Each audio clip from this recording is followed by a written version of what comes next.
Jelajahi cara baru mendapatkan informasi. Download Metro TV Extend sekarang. Wibi Adrido, ya, Ketua Fraksi Nasdem DPRD DKI Jakarta. Ya. Tugas Anda apa selama ini? Apa Anda hanya terima gaji doang? Nggak pernah ada bersuara dari DPRD. Jakarta makin parah begini, kendaraan bermotor. Kemarin juga Anda mendengar dari Walhia, ada demo. Gimana? Terima kasih Bang, itu adalah suatu apresiasi penting yang perlunya setiap politisi di Republik ini dapatkan. Ya. Bahwa kritik adalah suatu hal yang penting dan kita tidak boleh menganggap kritik itu adalah suatu hal yang membenci. Tidak, poin pertama di situ. Kita di DPRD DKI Jakarta, terima kasih kemarin Mbak Suci dengan kawan-kawan dari LBH Jakarta, dari Greenpeace, dari Walhi, Koalisi Pejalan Kaki datang ke kita berdemo. Kita temui, kita dengarkan. Hanya mendengarkan doang? Kita dengarkan.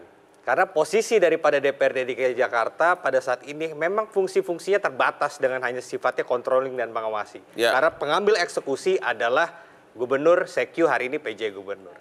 Mungkin Bang Hotman pernah membaca beberapa artikel bulan yang lalu ketika ada beberapa statement yang dikeluarkan oleh pemerintah Provinsi DKI Jakarta. Karena polisi ini bukan lahir pada hari ini, bukan ramai pada hari ini. Tapi mulai startnya itu dari bulan lalu sebenarnya. Ketika kita berbicara itu, apa yang disampaikan oleh pemerintah Provinsi DKI Jakarta, polusi lebih baik ditiup saja. Cukup ditiup saja. Itulah statement pertama yang keluar dari Bapak PJ Heru Budi. Maksudnya apa tuh? Polusi yang ada di Jakarta, ya saya tiup saja, selesai. Itulah statement pertama yang ketika isu polusi ini sampai di publik. Kebijakan kedua yang lahir kemarin yang sempat juga viral dan ramai adalah jalur pedestrian dan jalur sepeda dibongkar di Jalan Santa. Jalur di mana Bang Hotman sering lewat kalau mau datang ke klubnya di Edge Club. Dan terjadi kemacetan yang luar biasa di situ. Ini adalah satu hal ya, ketika Pemprov hari ini membuat beberapa kebijakan, paket kebijakan. Yang pertama, WFH, 50% ASN. Yang kedua, tentang PJJ besok atau pembelajaran jarak jauh untuk anak-anak peserta didik. Yang ketiga, mengganti seluruh kendaraan pribadi ASN untuk menggunakan mobil listrik. Dan mungkin yang tadi Bang Hotman sampaikan tentang 4-in-1, bukan kopi 3-in-1, bukan white coffee 2-in-1, tapi hari ini mobil 4-in-1. Karena pasti Bang Hotman mobilnya nggak bisa itu pakai double seat. Nah ini yang membuat kami ini dari DPRD DKI Jakarta bilang, ini nggak bisa. Ini harus dihentikan kebijakan-kebijakan yang menurut kami di luar daripada nalar akal sehat. Apa yang bisa diberikan oleh DPRD DKI Jakarta? Kita mengusulkan adanya panitia khusus, pansus. Apa tugasnya pansus? Bukan sekedar rapat-rapat, minum kopi dan mendapatkan anggaran, tidak. Tapi membuka, ada fakta-fakta yang hari ini belum tersampaikan pada publik. Pertama, kalau dikatakan tentang ini permasalahan transportasi darat, 26 juta kendaraan yang ada di DKI Jakarta ini apakah sudah layak untuk berjalan di DKI Jakarta dengan hampir 100 juta trip per hari. 100 juta trip per hari. Bayangkan Bang Hotman, berlalu lalang di Jakarta 100 juta trip. Ini siapa yang mengawasi ini? Kemampuan kita seperti apa? Kemampuan bengkel kita untuk uji emisi itu bukan hanya tanggung jawab. Itu kan bukan hanya pemerintah daerah lagi, bukan hanya Pemda DKI, itu sudah nasional. Oh tidak, ini adalah bagian Pemprov DKI Jakarta, Bang. Karena yang saya sampaikan tadi terkait dengan uji emisi, itu kan kebijakan-kebijakan yang harusnya disampaikan oleh Pemprov kepada pengguna-pengguna kendaraan bermotor. Hari ini kalau kita bicara dengan jalur pedestrian, Bapak Anies Baswedan ketika beliau menjadi Gubernur DKI Jakarta sudah memberikan beberapa instruksi terkait dengan gugatan masyarakat itu. Pemda DKI Jakarta tidak melakukan banding. Menerima. Outputnya apa? Keluarlah instruksi 66/2019 memerintahkan seluruh stakeholder untuk membuat roadmap perencanaan supaya Jakarta ini bebas terhadap pencemaran udara. Tetapi di 2020-2021 kita harus sama-sama sadarin permasalahan COVID lebih utama di antara permasalahan-permasalahan yang lain. Purna tugas beliau, roadmap itu sayangnya tidak sampai ke meja kerja beliau yang melanjutkan tugas beliau. Jadi saran Anda apa nih untuk pemerintah DKI? Ya, kita pertama Pak, selamatkan rakyatnya dulu. Itu yang utama. Yang kedua, hari ini buka posko pengaduan kepada masyarakat yang hari ini terasa impact daripada polusi udara. Yang kedua, berikan pelayanan kesehatan. Apa yang diberikan mungkin dari Kementerian Kesehatan, perintahkan Tapi Dinkes. masalah kendaraan bermotor itu masalah yang sangat super pelik yang nggak bisa segampang itu ngomongnya. Saya tidak bicara tentang pasal kendaraan bermotor sih, keselamatan rakyat dulu yang utama. Tapi penyebabnya kan itu polusi dari kendaraan bermotor. Ya, itu tidak serta-merta. Karena bagi saya, Bang, kalau dikatakan rakyat disalahkan dengan menggunakan kendaraan bermotor, hari ini pajak kendaraan bermotor yang didapatkan oleh Pemprov DKI Jakarta per tahun, Ya. 9 triliun. Ya. 9 triliun. Nah, apa kompensasi terhadap si pemberi pajak untuk regulator membuat regulasi yang bisa mengkompensasikan agar masyarakat itu mendapatkan proteksi? Apakah Anda setuju seperti di Singapura? Pembatasan usia kendaraan bermotor. Itu sudah memang harus dijalankan, Bang. Tapi? Harus dijalankan. Itu harus ada perda atau pergub yang mengeluarkan seperti itu. Dan ini tidak bisa hanya kerja-kerja dari tingkat legislatif saja. Terima kasih. Pak Jamin Ginting.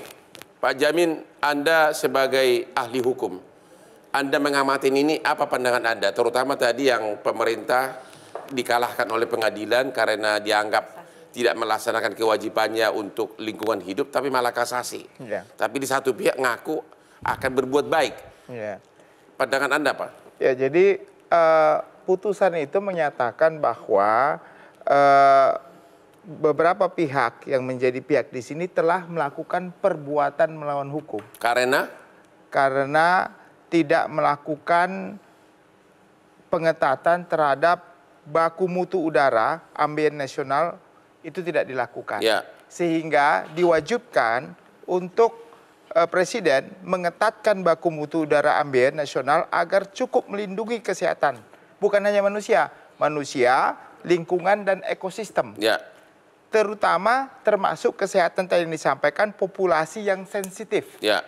Artinya apa? Artinya pandangan hakim, apa yang dilakukan selama ini tidak cukup memadai untuk menjamin ambang baku mutu udara itu. Dan divonis pemerintah melakukan perbuatan melawan hukum. Telah melakukan perbuatan melawan hukum dan diwajibkan untuk mengetatkan peraturan sehingga ambang batas tadi itu dapat sesuai dengan mutu udara yang bersih. Dan sekarang terbukti polusi itu semakin menjadi-jadi. Nah, secara material kan sudah ada terjadi, dan sudah ada perhitungan-perhitungan yang sudah tadi disampaikan.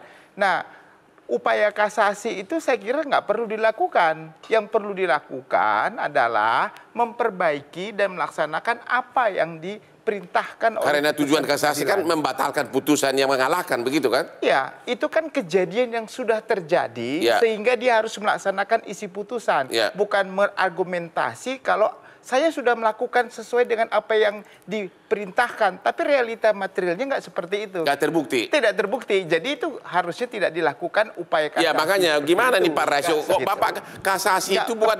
Ya gimana? Tidak tepat untuk tidak tepat kasasi, harusnya begitu dikalahkan ya berbuatlah, bukan malah kasasi gitu. Saya jelaskan tadi salah satu perintahnya, putusannya adalah kita harus memperketat baku mutu udara ambien untuk melindungi masyarakat, dan kita lakukan itu. Ya kenapa kasasi itu? Lakukan aja gitu loh. Itu makanya sudah kita lakukan itu di dalam peraturan pemerintah nomor 22 tahun 2001. Contoh ya, baku mutu sebelumnya untuk partikulat, sekali lagi Mbak Suci, saya masuk satu parameter ya. Kalau saya jelasin semua parameter, SOX, dipercepat. kompleks. Saya akan masuk ke parameter yang jadi perhatian sekarang ya. Itu yang menyebabkan baku mutu gelap, menyebabkan mendung cuaca abu-abu ini sekarang. Langit abu-abu ini adalah partikulat ya. Di situ sampaikan sebelumnya itu peraturan sebelumnya baku mutunya itu adalah 65 mikrogram per meter kubik udara. Ini istilah teknis lah ya. Sekarang kita perketat gitu loh. Bahwa ini mencapai 50 mikrogram per meter kubik. Artinya diperketat. Artinya kita harus dapat ya meningkatkan kualitas udara kita sehingga bisa melindungi kesehatan masyarakat. Yang dipermasalahkan itu bukan proses, Pak, hasil. Ya, proses. Bukan. Di dalam perintahnya itu adalah hasilnya. memperketat karena di sini kalimatnya mengetatkan baku mutu agar cukup melindungi. Ya. Nah, kan hasilnya itu bukan. cukup Sekarang kan melindungi dia atau diminta. tidak Artinya melindungi. pengadilan begitu. menyuruh kau berbuat ini. Ya, kan sudah kita Harusnya ya laksanakan, nggak usah kasasi itu kan. Kalau kasasi artinya berarti tidak setuju putusan itu. Tidak setuju. Bukan. Langkah terhadap yang kita putusan lakukan adalah kita sudah tindak lanjutin itu dengan memperketat baku mutu. Sekarang bagaimana mengimplementasikan baku mutu yang sudah ditetapkan itu? Ini kan jadi acuan kerja kami ya. Kasasinya sekarang masih belum diputus. Belum. Apakah Bapak berkenan untuk mencabut? Nanti kami bicarakan dengan tim kuasa hukum Iya, kami. Ya, sebentar karena dulu Pak. kalau Saya akan kasasi menjelaskan itu kerja, begini Pak, saya jelaskan dulu bagi saya sedikit. kerja di lapangan Kalau lebih penting. kasasi kita tidak setuju terhadap pertimbangan majelis hakim Dan Pak, amar yang putusan. mengantarkan dan amar putusan, Ya, ini kan bermacam- sehingga membatalkan amar putusan tersebut dan menyatakan kami sudah melakukan tugas kami dengan baik dan benar, salah itu yang menggugat. Ya. Nah itulah yang Ya. jadi masyarakat heran, kenapa kami mengharapkan sesuatu yang pemerintah lakukan, malah kami dianggap tidak benar apa yang kami tuduhkan begitu. Hakimnya juga nanti bingung ini. Ya, Saya kira sebentar. kalau kasasi ini pasti ditolak. Gimana ini Pak?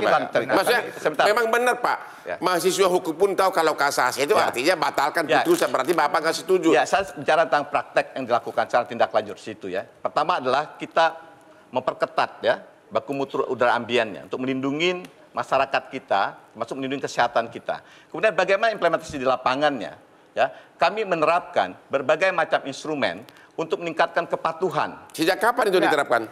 Ya, kita sejak dibuat PP ini tahun Tapi 2021. kok malah Kapan? sekarang tertinggi, sekarang paling polusinya? Enggak, sebentar Pak. Ini kan tadi saya bilang banyak faktornya Pak ya. Ini kan kalau public policy pun intervensi yang dilakukan, kadang-kadang ada lag kan Pak, tidak langsung berubah gitu. Nah, Pak, ini sebentar. pertanyaan saya adalah apa yang Bapak lakukan itu setelah putusan atau sebelum putusan Setelah pengadilan? putusan, Pak. Nah, kalau setelah putusan Berarti mengakui pengadilan, putusan, Bapak harusnya sudah nggak usah kasasi. melaksanakan isi putusan. Ya, kan Oke, gitu. kita istirahat dulu deh.